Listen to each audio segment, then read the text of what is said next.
प्रयागराज के महाकुंभ से एक व्यक्ति दिल्ली अपने बेटे को फोन करता है। फोन करने के बाद कुछ कहने की कोशिश करता है लेकिन कह नहीं पाता है। वो रोने लगता है।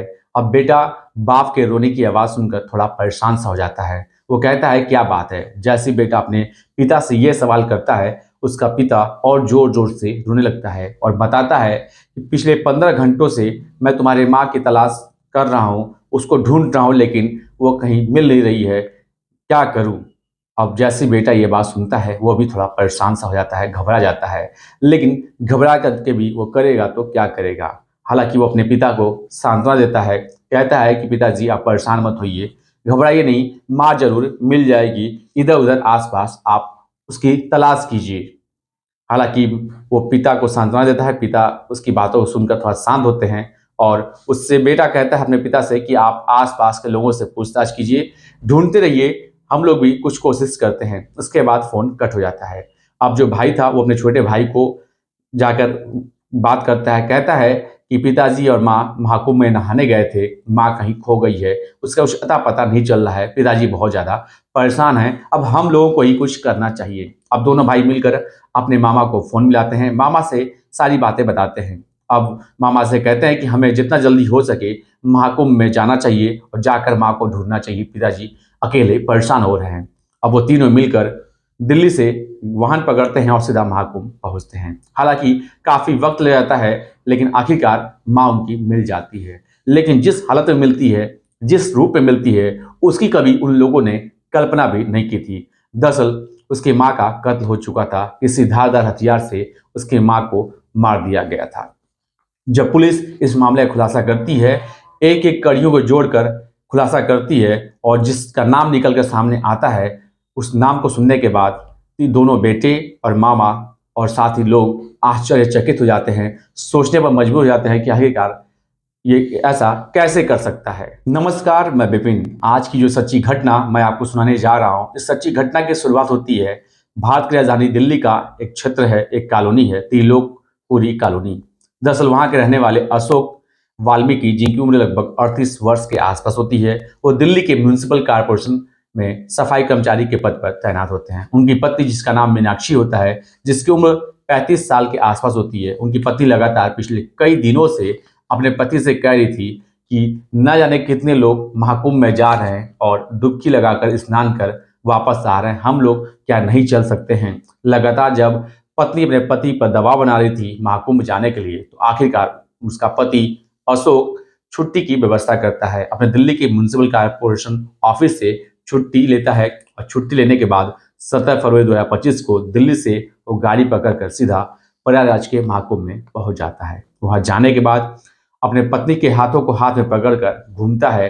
18 फरवरी 2025 को पहुंचते हैं, दिन भर वहां स्नान करते हैं, आसपास घूमते हैं, साथ ही वीडियो भी शूट करता है। वीडियो बनाने के बाद सोशल मीडिया पे अपलोड भी करता है।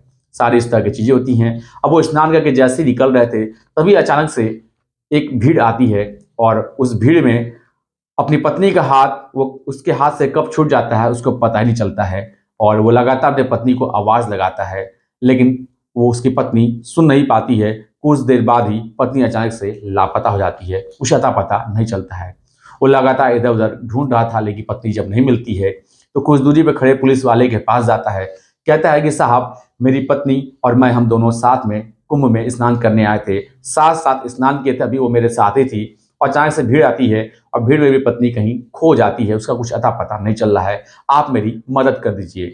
हालांकि वहां से भी उसको कोई फायदा नहीं मिलता, कोई मदद नहीं मिलती है। इसके बाद अशोक पास में ही खोया पाया केंद्र था, महाकुंभ में बना था। जब लोग खो जाते हैं तो लोग वहां जाकर अपनी रिपोर्ट दर्ज कराते हैं, अनाउंस किया जाता है। अशोक भी खोया पाया केंद्र में जाता है। जाने के बाद अपने पत्नी का कद काठी, नाम, उम्र सब बताता है और सारी कहानी बयां करता है। वहां पे लोगों से बातचीत करता है। उसके बाद वहां से वो निकल जाता है और फिर फील्ड में जाता है। ऐसे ही करते करते पूरा दिन निकल जाता है, पूरी रात बीत जाती है। अब अगला दिन निकलता है, वो इधर उधर खोजने के बाद परेशान हो जाता है। फिर दिल्ली अपने बड़े बेटे, इसके 2 बेटे होते हैं, अपने बड़े बेटे को फ़ोन करता है, जिसका नाम अश्विनी होता है। फ़ोन मिलाने के बाद कहता है कि बेटा, तुम्हारी माँ ना जाने कहाँ खो गई है। मैंने उसको हर जगह तलाश करने की कोशिश की लेकिन वो मिल नहीं रही है। इतना बात कहने के बाद वो ज़ोर-ज़ोर से रोने लगता है। अब जैसे ही बेटा बाप के रोने की आवाज़ सुनता है, बेटा भी परेशान हो जाता है। कहता है कि पिताजी आप क्यों परेशान हो रहे हैं? आप भगवान पे भरोसा रखिए, सब कुछ ठीक हो जाएगा, माँ ज़रूर मिल जाएगी। इस तरह की बात करने के बाद वो फ़ोन कट कर देता है। इसके बाद बेटा जो था अश्विनी अपने छोटे भाई से कहता है कि माँ महाकुंभ में कहीं खो गई है, पिताजी बहुत ही ज़्यादा परेशान हैं। अब हम लोगों को ही कुछ करना चाहिए, हमें महाकुंभ चलना चाहिए। अब वो दोनों मिलकर अपने मामा को फ़ोन करते हैं। मामा को फ़ोन कर बताते हैं, सारी कहानी बताने के बाद बोलते हैं कि हमें जितना जल्दी हो सके, उतना जल्दी महाकुंभ में पहुँचना चाहिए।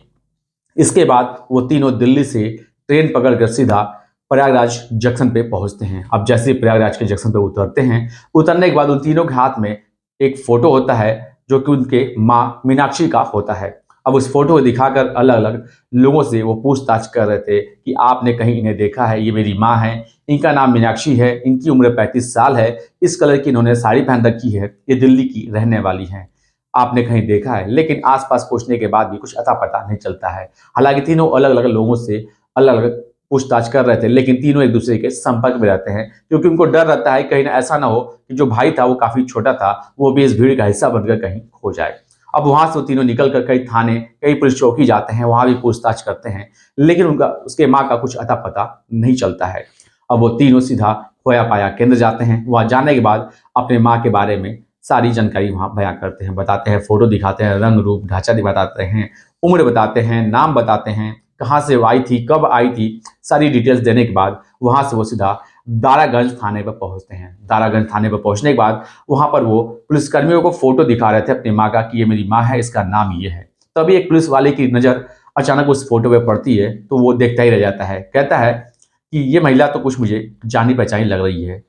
उन्होंने कहा कि यहाँ से कुछ दूरी पे ही झूसी थाना है, आप उस थाने पे चले जाइए, वहाँ पे एक महिला मिली है, हो ना हो वो आपकी माँ हो सकती है। हालाँकि उनको एक सहारा चाहिए था, उनको सहारा मिल जाता है, उनको थोड़ी-सी बहुत जो है खबर मिल जाती है। वो तीनों के तीनों वहाँ से सीधा झूसी थाने पे पहुँचते हैं। वहाँ जाने के बाद जो एसएचओ थे, वहाँ के थानेदार थे, उनको फ़ोटो दिखाते हैं। अब जैसे ही फ़ोटो दिखाया जाता है, एसएचओ उस फ़ोटो को देखने के बाद देखते ही रह जाते हैं। दरअसल उनके मन में एक स्टोरी चल रही थी। स्टोरी ये थी कि बगल में ही एक लॉज था, आज़ाद नगर में। उस लॉज में एक लाश मिली थी। उस लाश के बारे में स्टोरी उनके मन में चल रही थी। दरअसल वहाँ उस लॉज में 2 किराएदार होते हैं। एक पुलिस वाला होता है, एक का नाम श्याम होता है। जब वो सुबह उठकर 6:30 बजे के आसपास जब बाथरूम जाता है पेशाब करने के लिए, तो उस बाथरूम में एक महिला का लाश उसको मिलती है। महिला की जो लाश थी, वो किसी ऐसा लग रहा था किसी धारदार हथियार से उसका कत्ल किया गया हो। खून से पूरी तरह से लथपथ थी। आस-पास खून के छींटे पड़े हुए थे। इतना देखने के बाद उस व्यक्ति की चीखें निकल जाती हैं, ज़ोर-ज़ोर से चिल्लाने लगता है। अब उसके चिल्लाने की जो आवाज़ थी, जो और किराएदार होते हैं, वो आवाज़ सुनकर मौके पर दौड़ के पहुँचते हैं। साथ ही लॉज के अलावा बाहर जो दुकानदार होते हैं, जो आस-पास जो लोग थे, वो भी उसकी चीखने की आवाज़ सुनकर वो वहाँ पर पहुँच जाते हैं। जब लोगों ने देखा, तो देखते ही रह जाते हैं। इसके बाद किसी ने पुलिस को सूचना दी, मौके पर पुलिस आती है, उसके शव को कब्जे में लेती है और पोस्टमार्टम के लिए भेज देती है। लेकिन पुलिस के मन में सवाल था कि आखिरकार ये महिला कौन है, कहाँ से आई है और इसकी हत्या किसने की है। लेकिन पोस्टमार्टम रिपोर्ट से ये प्रूफ हो जाता है कि इस महिला की किसी ने धारदार हथियार से वार करके हत्या कर दिया है। हालाँकि उसके लाश को पोस्टमार्टम हाउस में रखा गया था। जब भी कोई ऐसा व्यक्ति जिसकी शिनाख्त नहीं हो पाती है, जो लावारिस होता है, 72 घंटे तक उसको मोर्चरी में उसके लाश को रखा जाता है, ताकि कोई आके शिनाख्त कर ले। अगर शिनाख्त नहीं हो पाती है, तो उसका अंतिम संस्कार चाहे कोई सामाजिक संगठन हो, चाहे वो पुलिस विभाग हो, वो अपने खर्चे से कर देता है। हालाँकि 72 घंटे अभी हुए नहीं थे, तभी ये तीनों उस झूसी थाने पर पहुँच जाते हैं। एसएचओ उनसे कहते हैं कि ऐसा है कि अभी आप लोगों को मोर्चरी जाना चाहिए और एक पुलिस वाले को उनके साथ लगाते हैं। कहते हैं कि जो अभी एक महिला का लाश मिला है, उस महिला की लाश इनको दिखाओ, हो ना हो इनकी वो माँ हो सकती हैं। अब जैसे ही तीनों मोर्चरी में जाते हैं, पोस्टमार्टम हाउस में जाते हैं, वहाँ जाने के बाद जैसे ही वो साड़ी देखते हैं, साड़ी देखकर ही ये पहचान जाते हैं कि ये तो माँ की साड़ी है और ज़ोर-ज़ोर से रोने लगते हैं, क्योंकि माँ अक्सर वो साड़ी पहना करती थी। अब ज़ोर-ज़ोर से जब रोने लगते हैं, इसके बाद जब माँ की लाश देखते हैं, तो माँ के चेहरे को देखते हैं, माँ के शरीर को देखते हैं, माँ के हाथ और पैर को देखते हैं और